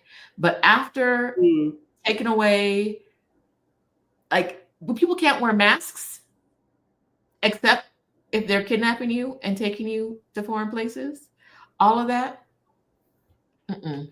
When they were like, you can go to work if you have COVID, it's like they do not care. They do not care if you live or die. They do not care. The AI does not care either. The people who build the AI are not nice, kind people who are like looking out for your well-being. Do not. And Goodness. Side note, y'all see how I'm not on the Twitter anymore, but I saw on other platforms that Grok was programmed to talk about how great Hitler is. So what? Yes. And so, like, if you think about the fact that this AI is supposed to just be summarizing all the vast knowledge out there, right? And condensing it and spitting it back to us. The vast knowledge out there, the vast majority of the written and verbal information out in the world is not that Hitler's great. So for something to say that, yeah, like one of the best leaders, but he's like, I think they said something like he's the closest thing we've had on earth to God. For you to say that, there has to be some human intervention. And if they can do the human intervention in Grok, in the Twitter AI, they can do it in every AI. Okay, so that's... Wow. I never even heard of Grok until you just said it. Okay, that's it for me today. That was my little conspiracy. That was my moment. I'm sorry, y'all. But it's true. It's true. Yeah. All right. Oh, okay. So you and Stephanie have something later? Are y'all doing something later today? I have to continue working today. Okay. Yes. Oh, thank you. Oh,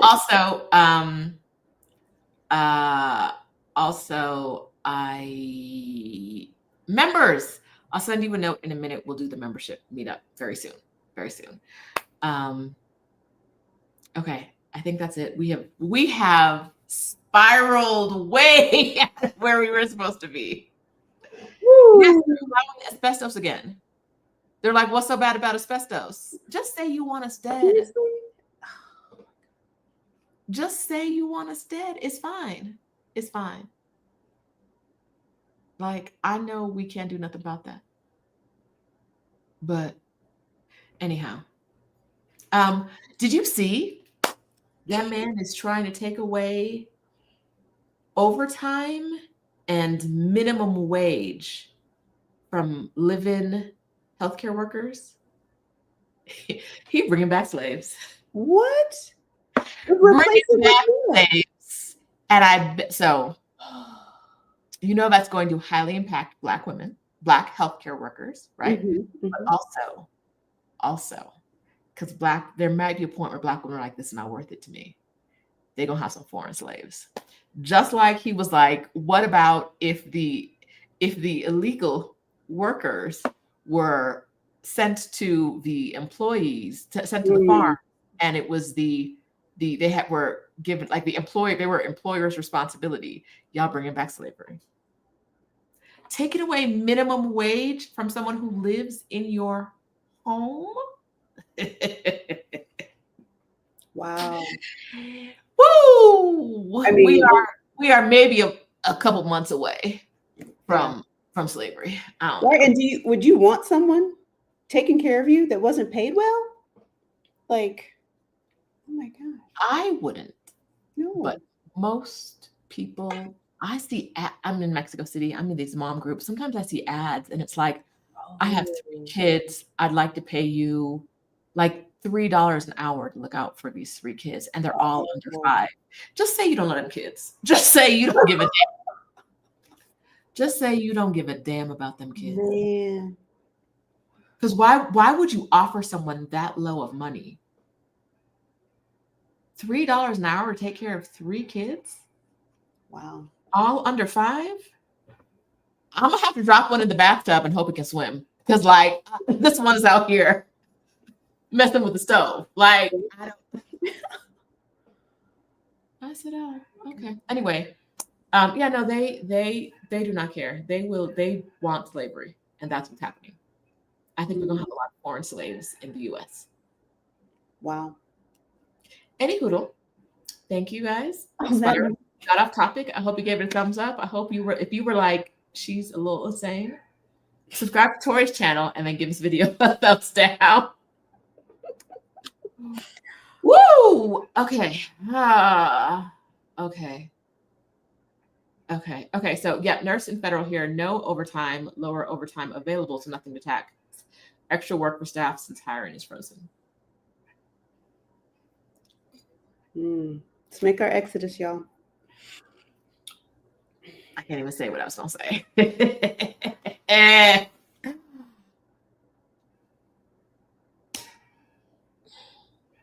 This is not how it ends in the videos I grew up watching.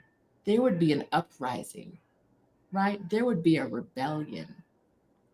That's coming. We're in the crisis part of the state. The United States has its stages of development. We're in the crisis part. The next part is the better part, but we have several more years to go before that happens. I'm like, girl, Mm-hmm. where are the assassins? Okay, all right, that's it. Thanks, y'all.